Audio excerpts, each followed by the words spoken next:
Silence within the corridors of power is rarely an absence of sound.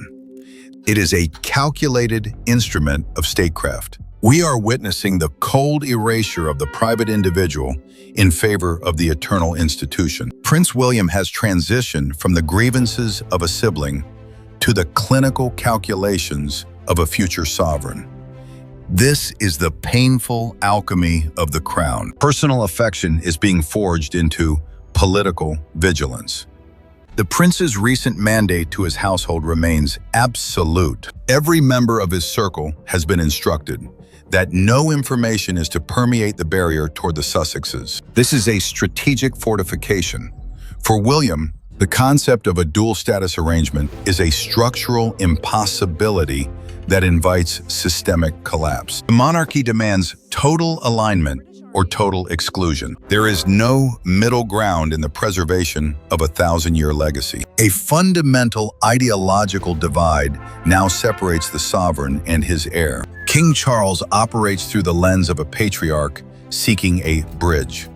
Conversely, William functions as an architect maintaining a fortress. The fact that the king's staff now mediates communication with Prince Harry is viewed by the heir as a security vulnerability.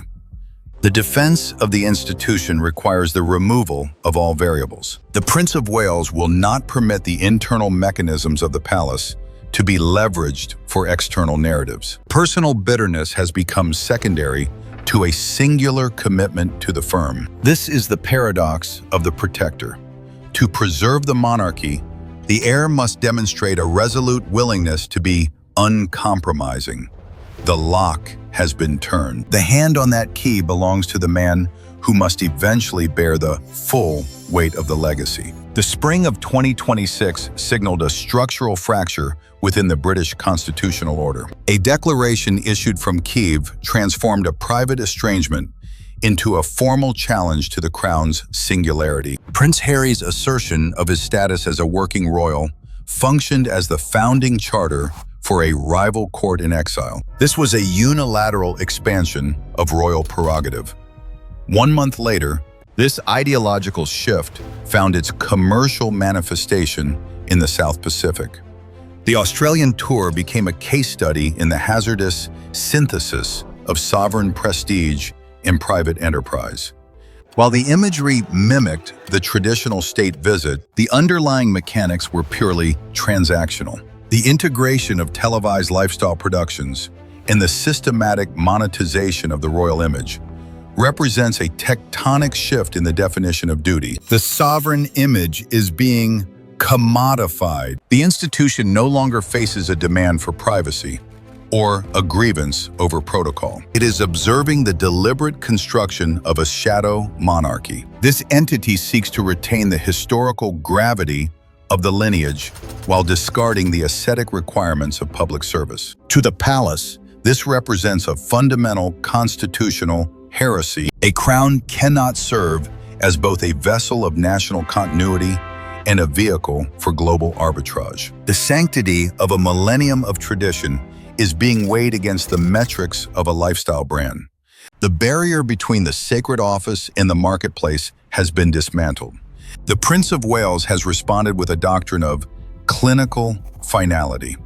Within the palace, this tactical shift is codified as Project Silver. It is the transition from a private boundary to a total informational embargo. The directive is absolute. Internal data is no longer treated as family news, but as a protected asset of the state. William has enacted a de facto protocol veto, effectively stripping the Sussexes of their residual institutional legitimacy. The heir understands a truth the king's paternal instinct refuses to acknowledge. The monarchy cannot endure as a selective association or a part-time vocation. To William, the king's continued mediation via staff is not an act of grace. It is a structural leak. This is the quiet geometry of modern statecraft. The prince is not merely managing a family schism. He is constructing a constitutional firebreak. The preservation of the crown necessitates the total isolation of those who seek to commodify its prestige. For the heir, the hybrid model isn't a compromise. It is a systemic vulnerability that invites collapse. The hand on the key has turned. The Prince of Wales is no longer protecting a brother. The era of the royal family as a private unit is over. It has been superseded by the requirements of the sovereign machine. History provides the blueprint for this divergence. The current fracture mirrors the constitutional crisis of 1936. The Duke of Windsor attempted the same synthesis. Royal prestige fused with private interest. King George VI recognized this hybrid existence as a systemic poison. He acted with clinical finality to sever the Duke's informational and financial lifelines. It was not an act of sibling rivalry, but a requirement of institutional preservation. The precedent reaches back to the Plantagenet era. While Richard the Lionheart remained absent from his realm, Prince John moved to occupy the vacuum. He leveraged the king's distance to construct a competing center of gravity. History dictates that whenever a sovereign is perceived as vulnerable, the alternative begins to fill the silence with a personalized narrative. The modern effort to maintain a parallel royal identity is the 21st century manifestation of this ancient maneuver. Prince William is now applying the harsh lessons of his ancestors. He views the pursuit of a partial royal status as a deliberate dilution of the crown's singular authority. The historical ledger is absolute. A rival court is not a bridge, it is an existential threat. The Prince of Wales understands that legitimacy is not a divisible resource. Two suns cannot occupy the same horizon. One must be eclipsed to ensure the survival of the order. September 2025 dissolved the final illusion of the monarchy as a family unit. The failed reconciliation revealed a terminal misalignment of intent. Where the sovereign sought a son, the Prince of Wales saw only a security liability. Prince Harry now navigates a unique constitutional vacuum. He is a figure who discarded the crown's mantle, yet remains economically dependent on its silhouette. This is the peculiar tragedy of the self-imposed exile, attempting to burn the bridge while standing upon its ruins. The mimicry of statecraft, undertaking royal-style engagements without royal authority, is a hollow architecture. It is a choreography of duty stripped of its legal and moral mandate. To the establishment, this is not a rebellion, it is obsolescence.